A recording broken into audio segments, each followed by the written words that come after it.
Yeah. Welcome to the Woman's Cave. I remember to say that instead of, oh my goodness, this meeting is being recorded. Thank you for saying it. Oh, that felt good. And I'm ahead of you, and I'm right. Oh. How you doing a dance? I need y'all to listen. Listening on the podcast, you need to switch over quickly to the video and see Winona not be able to dance. It's always a wonderful thing. It always gives me joy. I'm right. I don't have to have rhythm.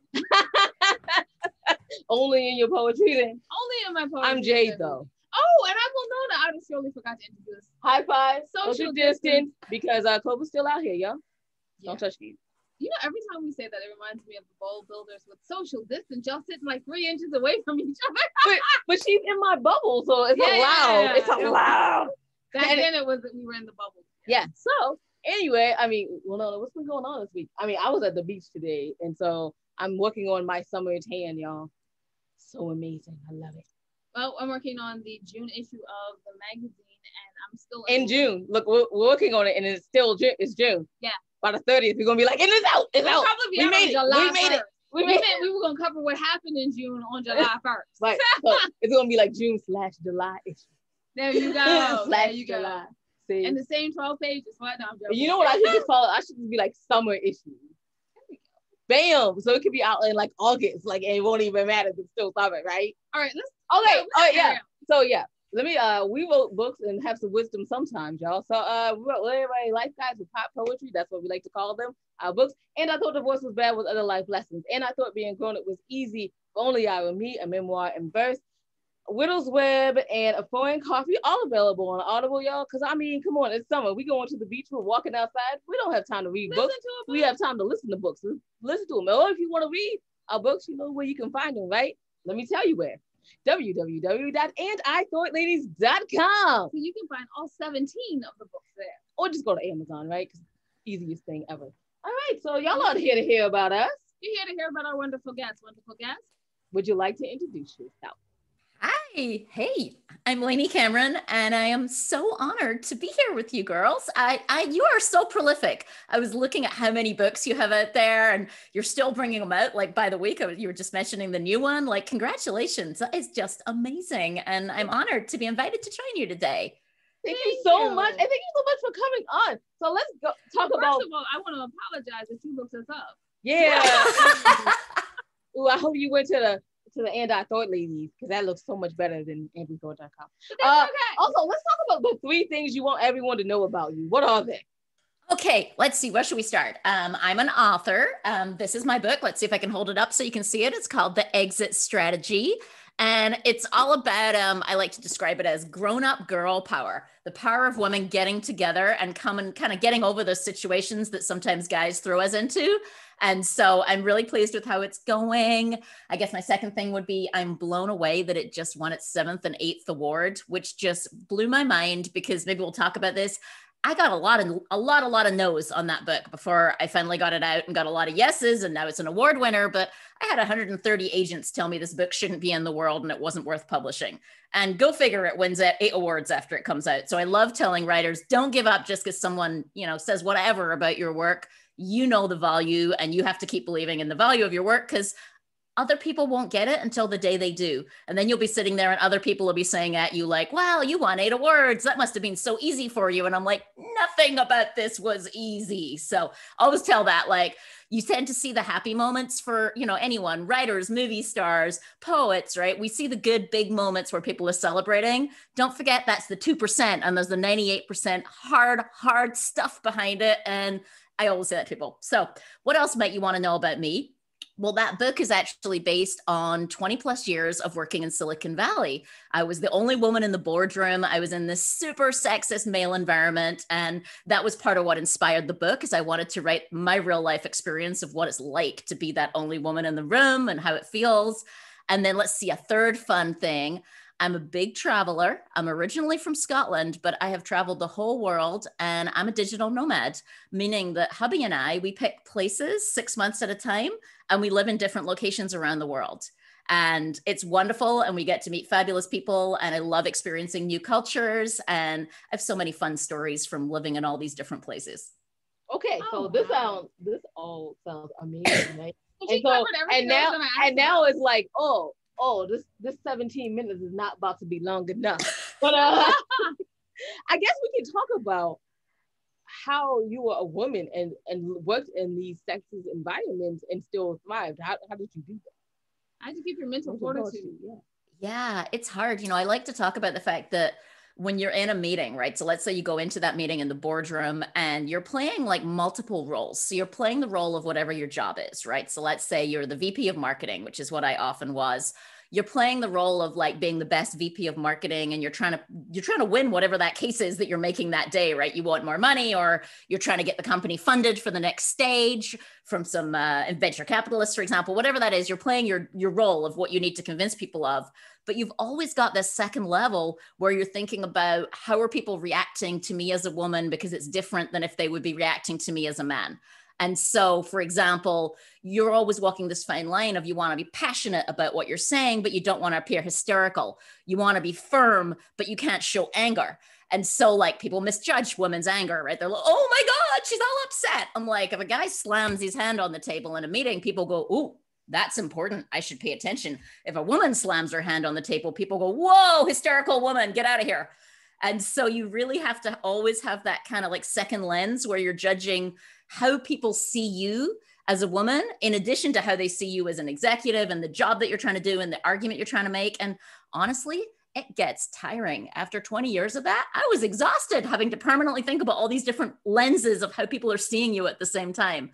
But if you do that, and if you trust other women, it is possible to make it all the way to the top, as I did. I was the head of marketing, chief marketing officer. I was head of billion-dollar divisions at big companies, but I always trusted the other women around me. And that was part of why I wanted to write a book like this, because people portray women in the corporate environment. If you think of any movie you've ever seen about successful corporate women, she's going to be like portrayed as like the B word, right? Like she's hard and she's harsh. And the only way she gets above, you know, and succeeds is by trampling on all the other women around her.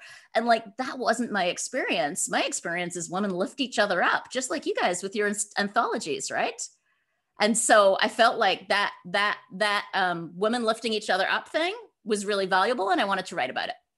Oh, okay. That's amazing. I mean, that is super amazing. Well, Nona, I know you have some questions. Yes, I did have a question, and now I forgot it completely. Give me 1 second. How do you forget on your own show? So let's talk about... I have something to say first. I want to say, first of all, the whole thing about writing the book. I remember reading once that it's like homework. Mm-hmm. They're like, so if you think you want to be an author, just think about it like this: every night you have to take your homework home and improve upon what you did the night before. Absolutely. So, absolutely. Yes, it's very hard writing a book. And next, I want to know, that your marketing background help you at all with promoting your book and getting it out there into people's hands? Yes, for sure. You know, promoting a book is not fun. It's kind of awkward. Like, I don't know. I don't like the piece, like when it goes on sale. I don't like the awkwardness of that, where you're like, hey, my book is on sale. Like, for example, this month, my book is actually on an audiobook sale. It's at a really good price all month. And that piece of like, hey, it's on sale always makes me feel awkward. But if you see it more as helping readers work out whether the book is right for them. So you're having a conversation like this, right? Or you're having a conversation on social media or whatever. And it's not about telling people, buy my book, it's the best book you've ever read in the history of the universe, because every book is for different people, right? I'll tell you that people who want to read like literary fiction that doesn't have the word shit show on the first page won't like my book. It is not that. It's got the word shit show on the first page, and it's fast paced and it's fun, and it's a story of a wife and a mistress. But like, if you're looking for like the next American novel, literary, you're not going to enjoy this book. It's not your thing, right? So I think when you're promoting your book, if you can just see it as like, it's a conversation, trying to help people work out whether or not they're interested, it makes it a little easier. You don't feel like you have to push it all the time and be like, everybody should buy my thing, which to me just feels gross. Every time I do that, I want to take a shower. I can understand that. We can understand that. Oh, do we? Yeah. Do we? Yes, we do. Because I mean, think about something we've made out of our books. Well, I mean, it's not saying that you should buy my book. I'm saying if you buy my clothes, my wine, my flask. If you want to buy that, buy into my brand, that's fine. Yeah, that's true. I don't feel any different than a person that's like, hey, Coca-Cola, you know, like Coca-Cola. I don't feel any different than that. But let's talk about how you got all these rejections, right? And you still persevered. How did you continue to hear the word no and think to yourself, yes, absolutely, this is going to get made? Well, part of it is the power of having other writers in your world, right? The power of community, the power of other women who were there, because I'm part of a big community of writers. I'm really involved with the Women's Fiction Writers Association, which is almost 1,500 members. And it's people who write the genre known as women's fiction. Chick lit, some people would call it. There's all kinds of definitions, but people who are in that world. And I had so much support and advice from other people where they were saying like, even to the level of like, your book isn't ready yet. Yeah, you need to revise it more, or no, it's ready. Like have confidence in your work. It's ready. And, I had a few false starts where it wasn't ready and I had to go back and rewrite it and revise it many times. But when I got to the point that I was querying agents for the last time, I queried which is when you write to agents and ask for representation. I wrote to 130 plus agents. And I was getting these answers that were so hard because it was like, actually, I loved your book. It's a page turner. I stayed up all night to finish it, but I can't offer you representation. And I was like, throw your hands in the air. What do you mean? What do you mean? So you like it, but you don't like it? What does that mean? And what it meant was they didn't know how to sell it. They couldn't see a similar book out there. And the way agents judge is they go, is there another book last year that was very similar to this one?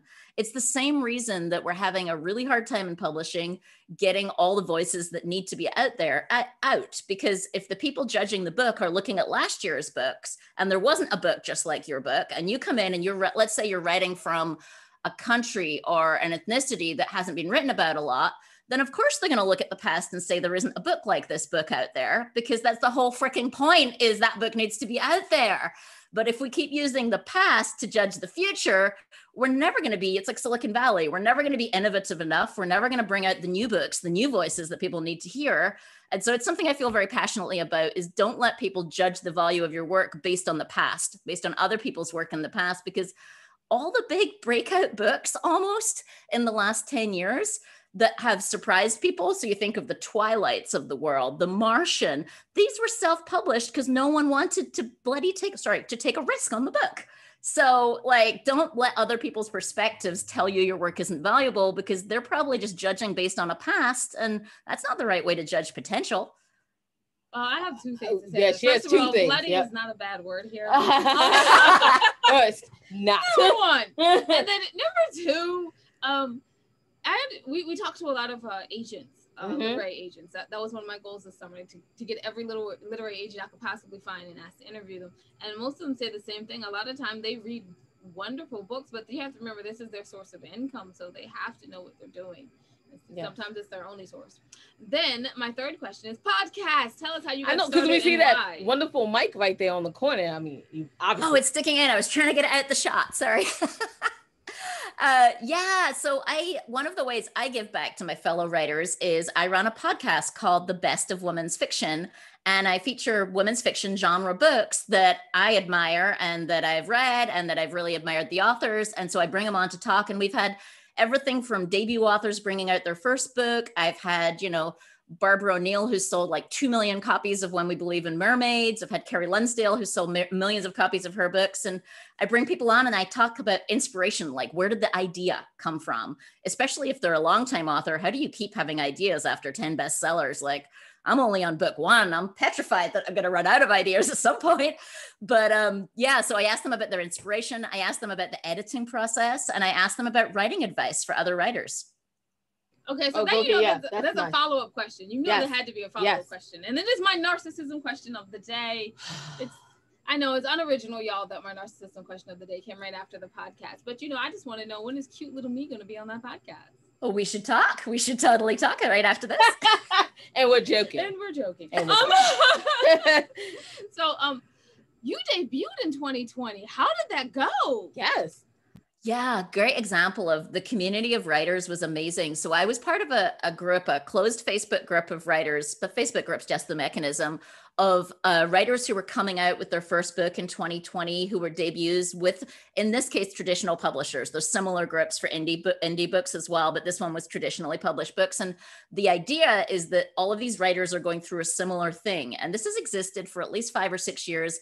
Each year, a different writer just takes the lead, pulls a group together, invites people in, and then people join as they hear about it.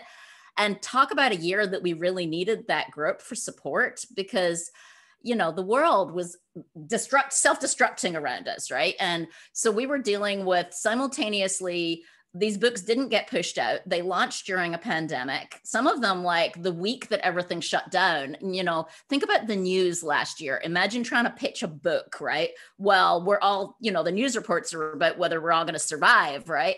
And so like it had two sides to it. You know, one is like, even if you had wanted to be out there pitching your book in the same way, you couldn't have, because the world was not a place that you should be out pitching books. But also imagine how it felt for all of us. Like the last thing we wanted to be was out there talking about books when, you know, we're worried about our relatives. I'm worried about my mom who's in a different country to me. Like, and so it was really helpful to have that group for support where we could actually talk about the stuff that you would never say publicly. Like it wasn't okay to whine about the fact that your book got lost in the world, because like there were bigger problems in this world last year, but also you could, when it was a small group of other authors, you could actually say that out loud and say, hey, I worked on this book for 5 years. I'm so disappointed that it's now flying under the radar and I don't know what to do about it, and get some advice from other authors. And there were some fabulous books that came out last year. And I'm really glad that some of them are now coming back around and actually having kind of a bit of a resurgence as people are finding them, because I find that people went one of two ways last year. One way is just like, can't read, right? Like I'm fixed on the news, the world is blowing up, can't read at all. And the other way is some people read their way through an entire library last year. And it just depends what kind of way you react to trauma, because we were all going through basically a societal trauma last year, right? And so, and it's still that way in many countries. Like, I don't underestimate that we're really lucky that people are getting vaccinated in the US, that we're getting to the point that we can actually feel safer. But, you know, I live in Mexico most of the time for the last year and a half, and they're not vaccinating yet under, I think you can't get vaccinated unless you're over 40 still. So they've still got the whole population under 30 that doesn't have access to vaccines yet. So, you know, I think we're starting to forget already how lucky and privileged we are in the States, that we're actually ahead of the curve with this thing right now. And that we don't realize that it doesn't look like that in almost every other country in the world. You know, I could count on one hand the countries that have managed to get most people vaccinated. And so, sorry, going off topic, but like, I was just so grateful last year to have a safe place to be. My book came out, it became an Amazon #1 bestseller a couple of months after the release. And then it started winning these awards. And I'm just so filled with gratitude, right? Like, I went with a small publisher after all those agent rejections. That's how I got it into the world. And that was so fun after, you know, after hearing no 130 times, to send it to a few small publishers and get back a bunch of yeses. I think sent it to 6 and I got multiple yes back within a few months. And I was like, how does this work? And it just, there's different ways to put your book in the world. You can indie publish it. You can go small publisher. There's even hybrid, which is kind of half and half. There's big publishers. And so I just like, I always tell people there's many options. Don't get stuck on one path, right? It might not be the right path for that book. This book, it was a small publisher book. That was where it belonged because it was a little unique and different. And small publishers can take a little bit more risk because they're not putting, you know, all these books into bookstores, which costs big publishers a lot of money. Same thing, it's economics, right? And so for me, I was just grateful to be part of that community and so happy that it's in readers' hands and people are enjoying it. Absolutely. I mean, that it works. Amazing. We tried to do our part over here by, we have a literary magazine, so we expanded the section for new books for 2020 to about 1/3 of the magazine. Absolutely, we did. We were like books you should read, because this is not fair, y'all. I mean, and so we're so happy that you got your book published and you heard a whole bunch of no's, but you kept persevering and got that yes, and from a small publisher. Well, sometimes you want to shout out your publisher? Yes. Yeah, the Wild Rose Press. And if actually, you're right, romance, they do a lot of romance. Actually, I would say they're probably like 80% plus romance, different types and genres, many different types and genres within romance. And then they do about 10-20% women's fiction. Fabulous. Well, I mean, like, see, it was the way to go for her, y'all. So don't lose hope out here. Definitely keep writing on that book. Absolutely. Definitely. All right, so thank you so much for coming on the show. But first, we have to really know where we can find your podcast, where we can buy your book, where you can buy your book. And you said it was on sale on Audible, but is it anywhere else? Yeah, so let's see. The podcast, you can find it at bestofwomensfiction.com. You can see all the past episodes there. And just like you, I do the video and I also do a podcast, like, so you can do video or audio, depending on whether you want to clean the house while you listen or you want to watch it. A lot of people like the clean the house while you listen option, and they're short episodes, just like yours. They're like 15 minutes, 10, 15 minutes long, not too long. So yeah, bestofwomensfiction.com is where you'll find the podcast. And then for the book, which is here, the Exit Strategy with the fun coffee cup on the cover. That one, you can find it pretty much anywhere books are sold. So Amazon, bookshop.org. I think it's even on target.com, walmart.com, barnesandnoble.com, lots of different e-versions. And yeah, this month, all month in June, the audiobook's on sale. And I think on Amazon, if you buy the ebook, which is not very much, you can actually get the audiobook for super cheap price as well. And then next month, watch this space, starting at the end of this month, the ebook is also going to be on sale starting the last week of June. Wow. I feel like I just learned about a discount bundle. I know I did. I feel like it's like we bundled it. We bundled it together. Thank you so much for coming on the show. We really appreciate it. Jade, would you like to wrap us up? Absolutely. You can find out everything your ladies are doing on www.andithoughladies.com. While you're there, go down to the bottom of the page and see the charities that we probably support. Maybe you can support them also. We thank you in advance for that. And just remember, y'all, wisdom is all around you if you're open to finding it and accepting it. So peace and love, you guys, from Will Nona and Jade. Bye-bye. Oh, yeah. Thanks for listening.